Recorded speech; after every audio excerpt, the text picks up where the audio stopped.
O sea, este es el colmo. Si logras entender a los hablantes nativos del español, ya llegaste.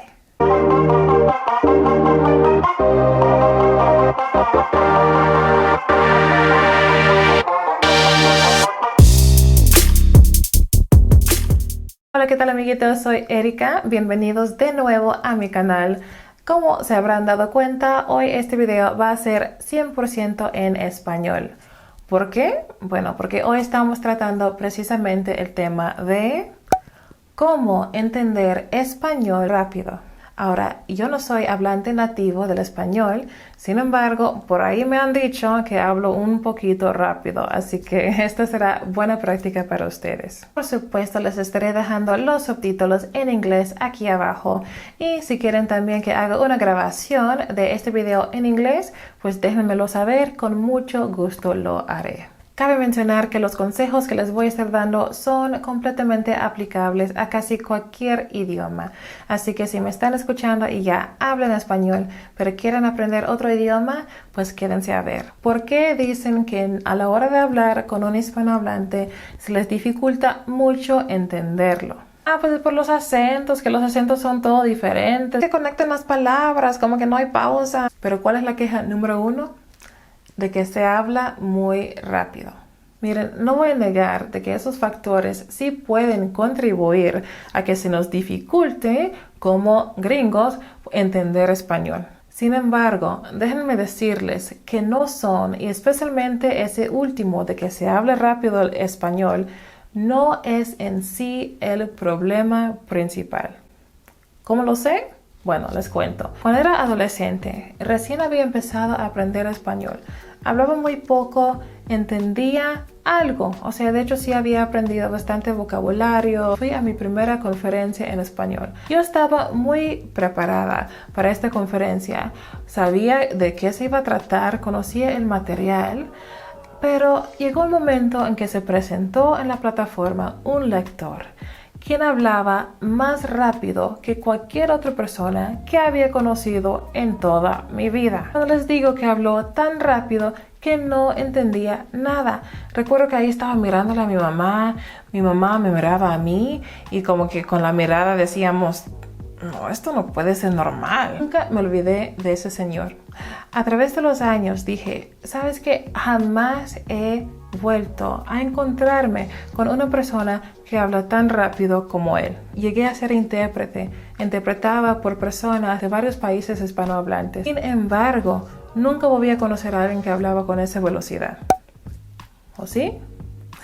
Llegó un momento en que me di cuenta de que probablemente no fue casualidad que a la primera conferencia en español a donde asistí, estaba ahí el hablante supuestamente más rápido de todo el mundo. Lo más probable es que simplemente, a pesar del vocabulario que tenía, a pesar de la preparación que supuestamente tenía, mi oído no estaba todavía entrenado para entender español. Para poder entender español, todo depende de nuestros métodos de aprendizaje.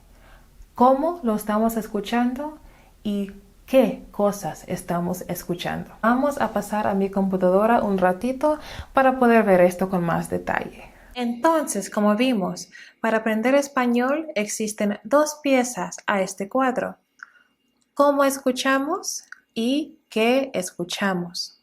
Bueno, primeramente en cuanto a cómo escuchamos, vamos a hablar acerca de tanto si estamos escuchando a una persona como si estamos escuchando un audio, una película, lo que sea que estemos escuchando. Estas son las maneras en que tenemos que hacerlo. Cuando escuchamos español, tenemos que hallar un equilibrio. Por un lado, tenemos que asegurarnos de que estamos escuchando activamente. O sea, que ni podemos aprender español cuando dormimos, ni teniéndolo ahí como música de fondo sin prestar nada de atención. Pero al mismo tiempo, no podemos enfocarnos demasiado en todos los detalles. Más bien, tenemos que escuchar para captar el sentido. Al principio, no va a ser posible entender cada palabra de lo que se está diciendo, pero al prestar más atención al vocabulario que sí entendemos, al contexto, ¿verdad?, del asunto, podemos lograr captar el sentido de lo que se está diciendo sin abrumarnos con tantos detalles. Una gran pregunta: ¿debemos usar subtítulos, verdad, como subtítulos de una película que estamos escuchando o transcripciones, ¿no?, como de un audio que tenemos? Pues esto va a depender de la situación y de cada quien. En mi caso personal, los subtítulos me ayudaban mucho al principio para ir adquiriendo vocabulario. Al principio, cuando no tienes casi nada de base de conocimiento del idioma, yo creo que las transcripciones, los subtítulos, son una buena manera para ir adquiriendo vocabulario en el contexto. También usaba yo transcripciones y subtítulos como parte de mi programa de lectura para ayudar, pues obviamente para leer uno necesita tener algo escrito, también para aprender a escribir. Así que en esos sentidos sí usaba transcripciones y subtítulos. Sin embargo, yo generalmente no usaba esas herramientas para aprender gramática ni como un intento de entender cada cosa que yo estaba escuchando. O sea, yo prefería entender menos usando mis propios oídos que entender todo usando una herramienta como una transcripción de todo el audio que finalmente nunca me iba a ayudar a mejorar en mis habilidades de poder escuchar. Así que usen esas herramientas cuidadosamente y cuando ya pasen esa primera fase de aprendizaje y ya sepan algo, pues realmente creo que es mejor dejar todo eso a un lado y concentrarse nada más en escuchar, y de esa manera no aprenderán a depender de cosas escritas. La segunda clave tiene que ver con qué escuchamos. Y me preguntan, ¿es mejor escuchar español lento para que yo lo pueda entender? ¿O es mejor escuchar español real, aunque yo ni siquiera lo entienda, ¿verdad? ¿Qué hago? Bueno, hagan las dos cosas. Tenía un curso, ¿verdad?, de español que estaba siguiendo en casa, que incluye conversaciones lentas. Me gustaba ver destinos, una introducción a español. Todo eso me ayudó mucho porque lograba yo entender, me emocionaba cuando yo podía entender. Tanto que me emocionaba que quería seguir aprendiendo. Es algo que me motivaba. Me daba chance de pausar, de reflexionar en el por qué se estaba diciendo algo de esa manera, y aprendí mucho. Otra cosa que recomiendo también es que vean programas de niños. Uno que me gusta mucho es Peppa Pig. A mi niña le encantaba ese cuando estaba más chiquita, pero es un programa muy bueno porque se habla de una manera muy pausada y es excelente para personas que están aprendiendo español o inglés o en cualquier otro idioma en que Peppa esté disponible. Escuchando audiolibros para niños es otra herramienta útil. Yo también hacía eso. Pero si me hubiera conformado nada más con estas herramientas de un español que no es tan típico en la vida real, pues nunca hubiera podido entender los hispanohablantes nativos, que hablan bastante más rápido generalmente. Así que tenía que lanzarme al mundo real. A la vez que yo formaba estos cimientos, por así decirlo, yo también escuchaba español real, digamos, a un ritmo regular. Ahora, esta categoría todavía se puede dividir en otras dos subcategorías: conversaciones en vivo y práctica a solas.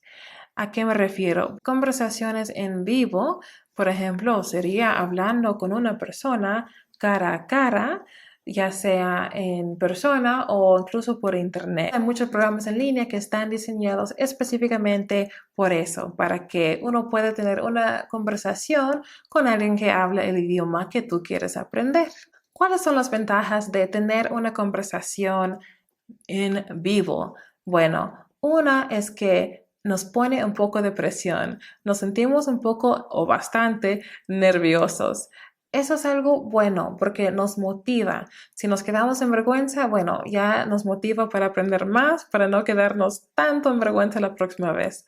También recibimos corrección de inmediato. Podemos hacer preguntas o la persona nos corrige cuando cometemos errores. Eso es excelente porque en el momento, ¿verdad? Estamos recibiendo esa ayuda, ese consejo. Por eso este es un método tan bonito. Pero también tenemos práctica a solas. Por ejemplo, música, audiolibros, podcast, radio, ¿verdad? Todo eso podemos estarlo escuchando y son cosas reales, son conversaciones que la gente tiene, música que la gente escucha.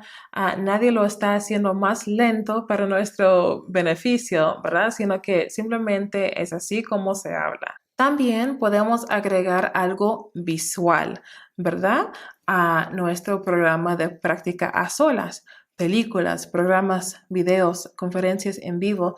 Estas herramientas son excelentes porque ahora no solamente estamos escuchando, sino que también tenemos esa ayuda visual. Estamos viendo los gestos. Eso nos ayuda bastante para entender lo que se está diciendo. ¿Cuáles son los beneficios de también tener esta práctica a solas, escuchando español real a solas?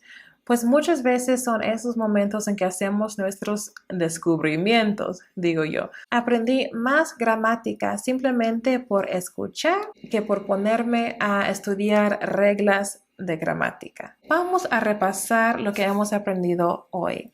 Para poder entrenar nuestro oído para entender español, las claves están en cómo escuchamos y qué escuchamos. Necesitamos escuchar de manera activa, no de manera pasiva. No simplemente porque estamos rodeados de español vamos a aprender a entender español. Tenemos que estar escuchando con el fin de captar el sentido de lo que se está diciendo. No es necesario que captemos todos los detalles. De hecho, al principio no será posible, pero sí podemos escuchar para captar el cuadro completo de lo que se está diciendo. Hay que usar los subtítulos, las transcripciones, ¿verdad? Cualquier cosa escrita con mucha precaución. Hacémoslas cuando sea necesario, pero no lleguemos a depender demasiado de esas herramientas. Ahora, en cuanto a qué escuchamos, tenemos que escuchar tanto material sencillo con el fin de aprender la base, ¿verdad? Los cimientos, pero no vamos a esperar para poder lanzarnos a lo que es la conversación natural hablada a un ritmo normal. Tenemos que tener conversaciones en vivo con personas que hablan español. Tenemos también que practicar a solas. Todas estas cosas en conjunto es lo que nos va a sacar adelante, es lo que nos va a entrenar el oído para que ya no nos quedemos en blanco cuando un hispanohablante nos viene a saludar. Si les gustó este video, pues no se vayan sin decírmelo, denme un like, suscríbanse, activen esa campanita de notificaciones porque tengo muchas cosas buenas planeadas para ustedes. Y con eso concluyo con las únicas palabras que diré en inglés en este video. Bye bye.